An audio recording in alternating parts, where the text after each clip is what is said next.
जी, तो ये है क्वेश्चन नंबर 6। लेक्चर नंबर 6 का पार्ट 2 है। एक्सरसाइज 1.3 कर रहे थे जिसके लास्ट चंद क्वेश्चंस रह गए थे। अब ये क्वेश्चन नंबर 6 देखेंगे। क्वेश्चन नंबर 5 तक हम लास्ट वीडियो में जो कि इसका पार्ट ए है उसमें कंप्लीट कर चुके हैं। अगर आपने वो वीडियो नहीं देखी तो पहले आप वो वीडियो देख लें ताकि आपको ये बाकी के क्वेश्चन समझ आ सकें। क्वेश्चन नंबर 6 में दो मैट्रिसेस ए और बी क्वेश्चन में गिवन है और हमने फाइंड करना है 3a माइनस 2b और सेकंड पार्ट में फाइंड करना है 2a transpose minus 3b transpose. तो पहले फाइंड करेंगे 3a minus 2b। 3a minus 2b में जिस तरह से लिखा हुआ है इसी तरह से हमने इसको फाइंड करना है, यानी कि पहले a को मल्टीप्लाई करना है 3 के साथ, b को मल्टीप्लाई करना है 2 के साथ और दोनों के आंसर को आपस में सब्ट्रैक्ट करना है। तो इसको यहाँ पे इस तरह से डायरेक्ट भी लिखा जा सकता है। 3 के बाद आप लिखें मैट्रिक्स A 1 माइनस 2 3 4 और फिर माइनस का साइन 2 और 2 के साथ लिखें मैट्रिक्स B 0 7 माइनस 3 और 8। पहले अब ये जो बाहर वाली स्केलर क्वांटिटी है उसको मल्टीप्लाई करना है और अंदर तमाम एंट्रीज के साथ 3 मल्टीप्लाई हो जाएगा। 1 multiply by 3 minus 2 multiply by 3 multiply by 3 4 multiply by 3 minus ये 2 मैट्रिक्स बी की तमाम एलिमेंट्स के साथ मल्टीप्लाई हो जाएगा। 0 multiply by 2 7 multiply by 2 minus 3 multiply by 2 और 8 मल्टीप्लाई बाई 2। सिंपल मल्टीप्लिकेशन है। 1 और 3 को मल्टीप्लाई करेंगे 3 आएगा, minus 2 multiply by 3 minus 6 3 multiply by 3 9 4 multiply by 3 12 minus 0 multiply by 2 0 7 2 ज़ा 14 माइनस 3 और 2 माइनस 6 8 4 ज़ा 16। अब इनको सब्ट्रैक्ट करना है, कॉरिस्पॉन्डिंग एंट्रीज आपस में सब्ट्रैक्ट हो जाएंगी। 3 minus 0 minus 6 minus 14 9 minus minus 6 है तो प्लस 6 हो जाएगा 12 माइनस 16। 3 माइनस 0 3 माइनस 6 और माइनस 14 माइनस माइनस ऐड होते हैं और साइन माइनस का आता है, माइनस 20 आ जाएगा। 9 प्लस 6 15 और 12 माइनस 16 माइनस 4 आ जाएगा। राइट, नेक्स्ट है इसका second part 2a transpose minus 3b transpose. अब इसमें a ट्रांसपोज को मल्टीप्लाई करना है 2 के साथ और b ट्रांसपोज को मल्टीप्लाई करना है 3 के साथ। तो क्वेश्चन में तो सिर्फ a और b दिए हुए हैं, तो पहले हमने a और b का ट्रांसपोज निकालना है, उसके बाद हम ये इसका सेकंड पार्ट फाइंड कर सकते हैं। तो इसका आंसर स्टार्ट होगा जब, तो सबसे पहले हमें a ट्रांसपोज फाइंड करना पड़ेगा। क्वेश्चन में दिए हुए मैट्रिक्स a का हम ट्रांसपोज निकालेंगे, रो को कॉलम में लिख देना 3 4, ये आ गया a ट्रांसपोज। अब b ट्रांसपोज निकालना है, रो को कॉलम में लिख देंगे 0 7 माइनस 3 और 8। राइट, अब बिल्कुल इसी तरह जिस तरह पार्ट 1 हमने फाइंड किया था इसी तरह पार्ट 2 फाइंड करेंगे। 2 को मल्टीप्लाई करेंगे a ट्रांसपोज के साथ और 3 को मल्टीप्लाई करेंगे b ट्रांसपोज के साथ। पहले ये नंबर 2 जो है ये मैट्रिक्स a के तमाम एलिमेंट्स के साथ मल्टीप्लाई हो जाएगा। 3 2 माइनस 2 मल्टीप्लाई बाई 2 और 4 मल्टीप्लाई बाई 2 और 3 b ट्रांसपोज के तमाम एलिमेंट्स के साथ मल्टीप्लाई हो जाएगा। 7 मल्टीप्लाई बाई 3 और 8 मल्टीप्लाई बाई 3।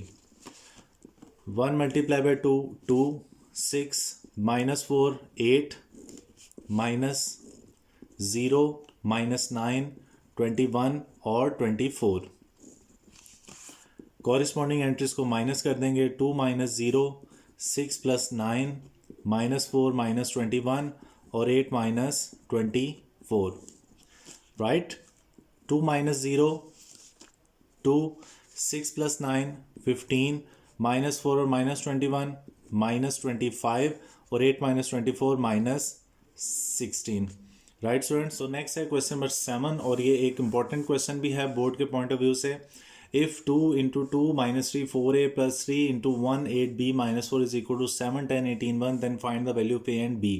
ये इक्वेशन क्वेश्चन में दी हुई है और इस इक्वेशन के दरमियान में इक्वल टू का साइन है और इस इक्वेशन की मदद से हमने a और b जो कि मिसिंग वैल्यूज की वैल्यू फाइंड करनी है।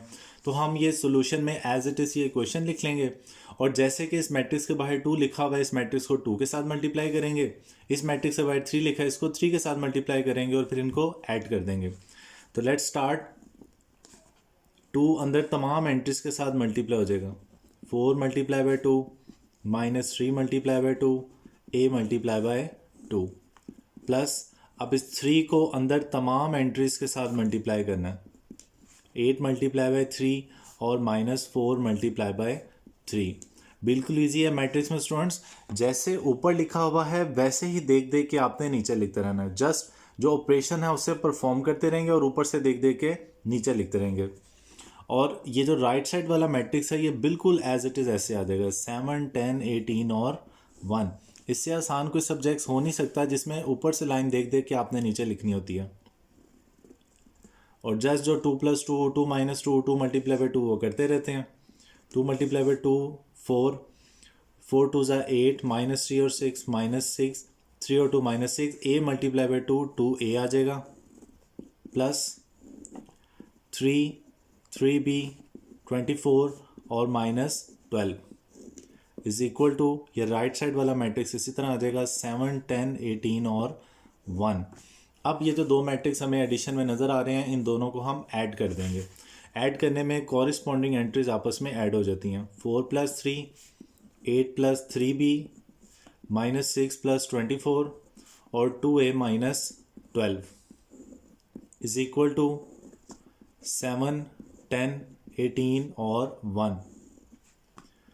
कॉरिस्पॉन्डिंग एंट्रीज को ऐड कर लेंगे। 4 + 3 7, 8 + 3b। अब यहाँ पर स्टूडेंट जो मिस्टेक करेंगे वो 8 और 3 को ऐड कर देंगे, लेकिन स्टूडेंट्स नंबर और वेरिएबल, ये वेरिएबल है जिसकी वैल्यू हमें नहीं पता।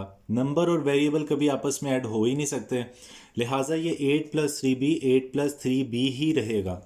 -6 + 24 ये 18 हो जाएगा। 2a - 12 ये भी 2a - 12 ही आएगा इज इक्वल टू 7, 10, 18 एंड 1। अब ये सारा लेफ्ट साइड सिंप्लीफाई होके ये 2x2 ऑर्डर का एक मैट्रिक्स आ चुका है और इसमें भी 4 एलिमेंट्स हैं। इन दोनों मैट्रिक्स के दरमियान इक्वल टू का निशान लगा हुआ है, जिसका मतलब कि ऑर्डर भी ये सेम है और कॉरिस्पॉन्डिंग एंट्रीज भी सेम है। तो ऑर्डर तो इनके सेम है, नज़र भी आ रहे हैं, तो इसका मतलब कॉरिस्पॉन्डिंग एंट्रीज भी सेम होंगी, जिसमें से ये पहली दो एंट्रीज 7, 7 और 18, 18 ये दोनों तो इक्वल है, हमें नज़र भी आ रहा है। इक्वल टू का मतलब है कि जो बाकी दो एंट्रीज हैं वो भी कॉरिस्पॉन्डिंग के बराबर होंगी, लिहाजा जो 8 + 3b है ये बराबर होगा 10 के और 2a - 12 बराबर होगा 1 के। यहाँ पे हम रीज़न लिखेंगे, if both matrices are equal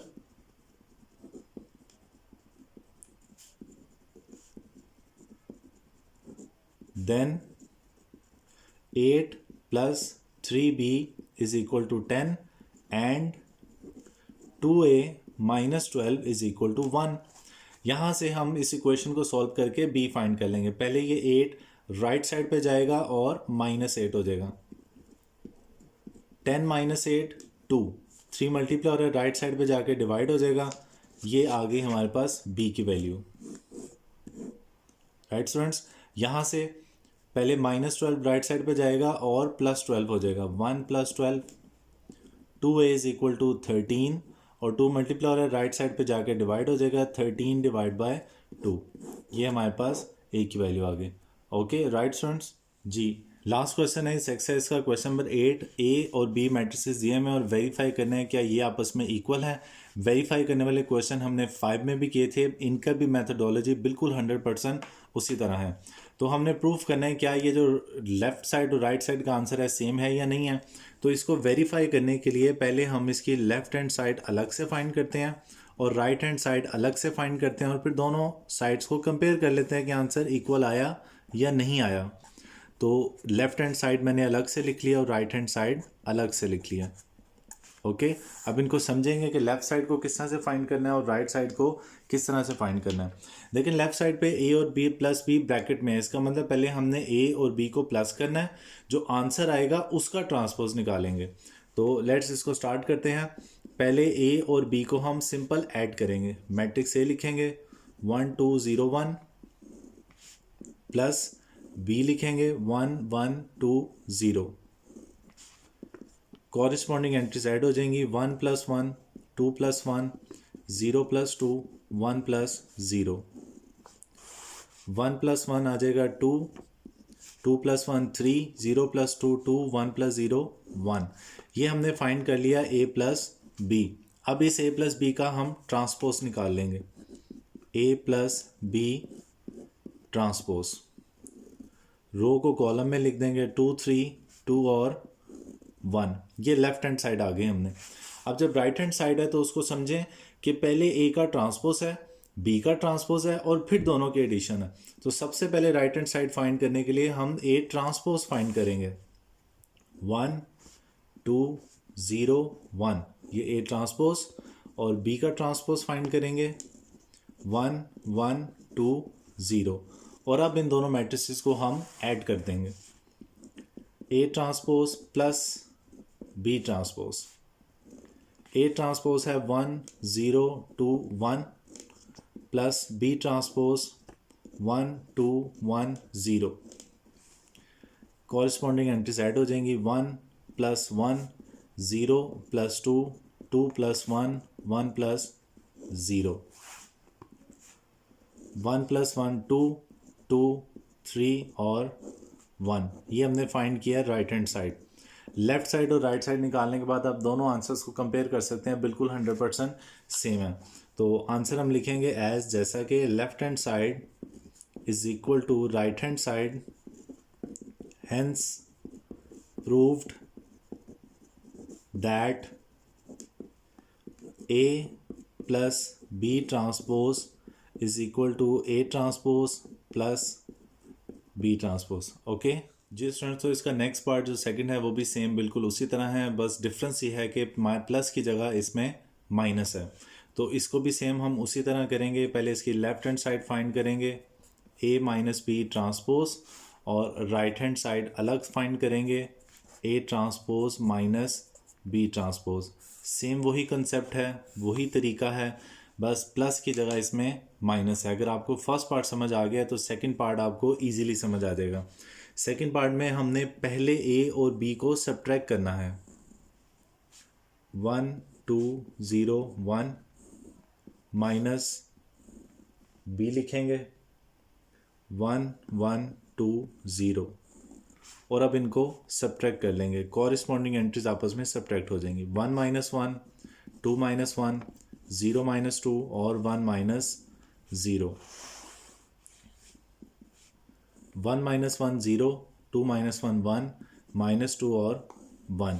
ये स्टूडेंट्स हमने फाइंड किया है a माइनस बी, और अब इस a माइनस बी का ट्रांसपोज निकाल लेंगे, रो को कॉलम में लिख देंगे 0 1 माइनस 2 1। राइट हैंड साइड पर जब आएंगे तो पहले हमें a ट्रांसपोज और b ट्रांसपोज फाइंड करना होगा। तो पहले हम लिख लेंगे a ट्रांसपोज 1 2 0 1, और फिर लिख लेंगे b ट्रांसपोज 1 1 2 0, और अब इन दोनों को सब्ट्रैक्ट करेंगे, a transpose minus b transpose 1 0 2 1 minus 1 2 1 0, corresponding entry subtract हो जाएंगी, 1 माइनस 1 0 माइनस 2 2 माइनस 1 और 1 माइनस 0,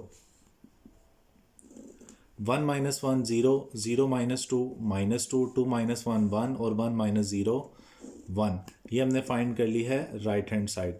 और अब आप देखें लेफ्ट साइड और राइट साइड दोनों के आंसर बिल्कुल 100% सेम हैं। तो हम अब लिख सकते हैं ये left hand side is equal to right hand side, hence proved that A minus B transpose is equal to A transpose minus B transpose. इस तरह से आपने आंसर यहाँ पर लिख देना जी। तो नेक्स्ट इसका थर्ड पार्ट है कि प्रूफ करना है क्या A plus A transpose symmetric matrix है। तो यहाँ पे मैं आपको एक चीज़ रिवाइज करवा दूँ कि हमने इससे पहले पढ़ा था कि अगर किसी मैट्रिक्स का ट्रांसपोज उसके ओरिजिनल मैट्रिक्स के बराबर हो तो वो सिमेट्रिक होता है, और अगर किसी मैट्रिक्स का ट्रांसपोज उसके नेगेटिव मैट्रिक्स के बराबर हो तो वो स्क्यू सिमेट्रिक मैट्रिक्स होता है। ये हमने टाइप्स ऑफ मैट्रिसेस की वीडियो में ये चीज़ डिस्कस की थी। अगर स्टूडेंट्स आपने टाइप्स ऑफ मैट्रिसेस की वीडियो नहीं देखी तो काइंडली पहले वो वीडियो देख लें ताकि आपको सिमेट्रिक और स्क्यू सिमेट्रिक एग्जांपल्स के साथ समझ आ सके। अगर आप इनको समझ आता है तो आपको ये क्वेश्चन समझ आएगा, वरना इसको समझने में प्रॉब्लम हो सकती है। तो ये लास्ट हमने डेफिनेशन में पढ़ा था। अब हमने प्रूफ करना है कि क्या A प्लस A ट्रांसपोज ये सिमेट्रिक है या नहीं है। तो हमें सिमेट्रिक है या नहीं है वो बताने के लिए पहले ये मैट्रिक्स फाइंड करना पड़ेगा, जबकि क्वेश्चन में हमें सिर्फ मैट्रिक्स A गिवन है जो कि 1 2 0 और 1 है। तो ये मैट्रिक्स अगर हमने फाइंड करना है तो हमें A ट्रांसपोज भी चाहिए होगा। हम A ट्रांसपोज भी निकाल लेते हैं, 1 2 0 1। अब जब ये दोनों मैट्रिक्स हमारे पास आ गए हैं, अब हमने इन दोनों को ऐड कर देना है, A plus A transpose. Matrix A लिखेंगे 1 2 0 1 प्लस इसका ट्रांसपोज लिखेंगे 1 0 2 1 और इनको ऐड कर देंगे। कॉरेस्पॉन्डिंग एंट्रीज ऐड हो जाएंगी, 1 प्लस 1 2 प्लस 0 0 प्लस 2 1 प्लस 1। तो ये A प्लस A ट्रांसपोज हमें जो मैट्रिक्स हासिल होगा वो होगा 2 2 2 और 2। तो स्टूडेंट गौर से सुनिएगा कि ये है वो मैट्रिक्स जिसके बारे में हमने बताना है कि ये सिमेट्रिक है या नहीं है। तो किसी मैट्रिक्स को चेक करना हो वो सिमेट्रिक है या नहीं है, हमें उसका ट्रांसपोज लेकर देखना पड़ता है। अब ये जो A प्लस A ट्रांसपोज है इसका ट्रांसपोज निकालेंगे हम। ये एक मैट्रिक्स, इसको आपने एक मैट्रिक्स कंसिडर करना है, इसका ट्रांसपोज निकालेंगे, रो को कॉलम में लिखेंगे। तो क्या ट्रांसपोज निकालने के बाद जो आंसर है वो ओरिजिनल मैट्रिक्स के बराबर आ रहा है? जी बिल्कुल सेम टू सेम वही मैट्रिक्स आ रहा है। जैसा कि A प्लस A ट्रांसपोज का transpose exactly A plus A transpose ही आया, हम कहेंगे हेंस लिहाजा A plus A transpose is a symmetric matrix. लिहाजा हम कह सकते हैं कि A प्लस A ट्रांसपोज एक सिमेट्रिक मैट्रिक्स है, राइट। अब इसका जो सेकंड पार्ट है उसमें उसने पूछा है क्या A minus A transpose skew symmetric matrix होता है। तो हमें पहले A minus A transpose find करना पड़ेगा। तो मैट्रिक्स A तो क्वेश्चन में गिवन है आपको 1 2 0 1। हमने इसका ट्रांसपोज भी पहले निकाल लेंगे ताकि हम A minus A transpose find कर सकें। ले जी ये A ट्रांसपोज आ गया। अब हमने A और A ट्रांसपोज दोनों को सब्ट्रैक्ट करना है, 1 2 0 1 माइनस A ट्रांसपोज 1 0 2 1। इन दोनों को सब्ट्रैक्ट करेंगे, corresponding entries 1 minus 1 2 minus 0 0 minus 2 और 1 माइनस 1। इन दोनों को सब्ट्रैक्ट करके आ जाएगा 0 2 माइनस 2 और 0। ये है जी वो matrix A minus A transpose जिसके बारे में उसने पूछा है कि ये स्क्यू सिमेट्रिक है या नहीं है। तो हमें इसका पहले ट्रांसपोज लेना पड़ेगा, ट्रांसपोज लेके ही पता चल सकता है कि ये स्क्यू सिमेट्रिक है या नहीं है। इसका ट्रांसपोज निकालेंगे, 0 2 माइनस 2 0। तो देखो ट्रांसपोज क्या ओरिजिनल मैट्रिक्स के बराबर आया? बिल्कुल नहीं आया। तो आपने ये करना है कि इन तमाम एंट्रीज में से माइनस कॉमन निकाल लेना। जब हम किसी एंट्री का माइनस कॉमन निकालते हैं तो उसका साइन चेंज हो जाएगा, प्लस वाली एंट्री माइनस की और माइनस वाली प्लस की हो जाएगी और 0 0 ही रहेगा, -2 +2 हो जाएगा, 2 -2 और 0 0। अब देखें माइनस कॉमन निकालने के बाद जो मैट्रिक्स हमारे पास आया है वो वही ओरिजिनल मैट्रिक्स है A माइनस A ट्रांसपोज, यानी कि A माइनस A ट्रांसपोज का जो हमने ट्रांसपोज लिया है वो उसके नेगेटिव मैट्रिक्स के बराबर आया है, minus A minus A transpose, right students. तो जब कोई मैट्रिक्स का ट्रांसपोज उसके नेगेटिव के बराबर हो तो वो स्क्यू सिमेट्रिक होता है। लिहाजा हम लिखेंगे A minus A transpose is a skew symmetric matrix. Students ये बोर्ड के लिहाज से शॉर्ट क्वेश्चन में बहुत ज़्यादा पूछे जाने वाला क्वेश्चन है, तो इसको आपने अच्छी तरह से अंडरस्टैंड करना है। अगर आपको प्रॉब्लम है तो आप वीडियो को बैक करके उसको दोबारा से समझ सकते हैं, और इसको समझने के बाद ये जो लास्ट दो पार्ट्स हैं 5 और 8 ये आपने खुद से अटैम्प्ट करने हैं, क्योंकि खुद से क्वेश्चन अटैम्प्ट करना बहुत ज़रूरी है। जब आप खुद से क्वेश्चन अटैम्प्ट करते हैं तो आपको ज़्यादा बेहतर समझ आती है। स्टूडेंट ये हमारी एक्सरसाइज 1.3 यहाँ पर आज कंप्लीट हो गई है। नेक्स्ट टॉपिक इंशाल्लाह नेक्स्ट वीडियो में देखेंगे। Thank you.